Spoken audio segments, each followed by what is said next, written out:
Hi అండి. నమస్కారం అండి. మేడం, ప్రజా దర్బారు లోకేష్ గారు ఏర్పాటు చేశారు కదా, దాని గురించి మీ అభిప్రాయం?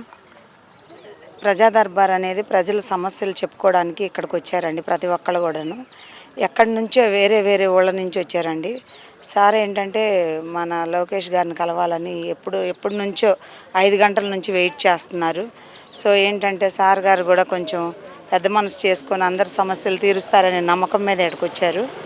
మీరు ఏ సమస్యతో ఇక్కడికి వచ్చారు ప్రజా దర్బార్కి? మేము మా నియోజకవర్గంలో మేము 2014 నుంచి వర్క్ చేసామండి.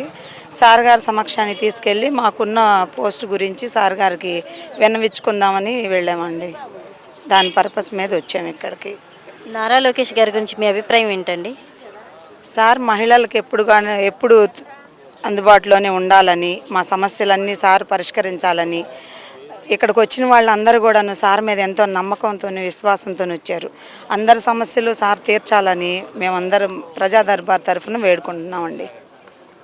బాబు గారి పరిపాలన 5 సంవత్సరాలు ఎలా ఉంటుందంటారు?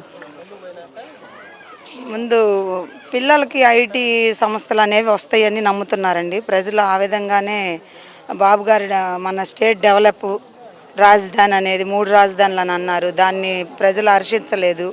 బాబు గారు అంటే ఒకే రాజధాని ఒకే స్టేట్ అనేది బాబు గారి నినాదం. పిల్లలు చదువులు బాగా చదువుకొని ఉన్నారు. ఎటువంటి ప్రయోజనం లేకుండా ఈ 5 ఏళ్లలో ఏపీపీఎస్సీ ద్వారా ఎలాంటి ఉద్యోగాలు కూడా లేవు పిల్లలకి. నిరుద్యోగం ఎక్కువగా ఉంది ఏపీలో. సో బాబు గారి దయ వల్ల బాబు వస్తేనే జాబ్ వస్తుంది అనేది మా నమ్మకం. అలాగే మేము కష్టపడి బాబు గారిని తెప్పించుకున్నామండి. బాబు గారు అమరావతిని ఫ్యూచర్లో ఎలా డెవలప్ చేస్తానన్నారు? బాబు గారు ఐటీ రంగం కానీ ఏదైనా సరే బాబు గారి వల్లే అవుతుందండి. ఒక రాజధాని నిర్మాణం జరగాలంటే బాబు గారి వల్లే అవుతుంది. ఆ విశ్వాసంతోనే ప్రజలందరూ నమ్మారు, నమ్మకంతోనే ఓట్లు వేశారు, గెలిపించుకున్నాం. అందుకే బాబు గారిని మళ్ళీ రప్పిద్దాం. నేను లాయర్నండి, నేను లా చదువుతున్నాను. బట్ బాబు గారి కోసం మేము ఎన్నో ఉద్యమాలు కూడా చేసాం కూర్చొని.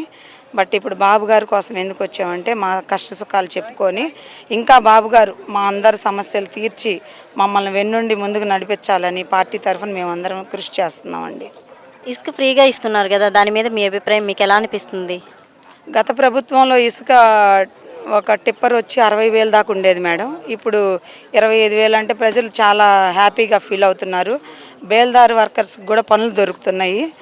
ఎప్పుడైనా డెవలప్ ఉంటేనే ఏదైనా కూడా మనం సాధించగలుగుతాం. Thank you ma'am. Okay, thank you sir.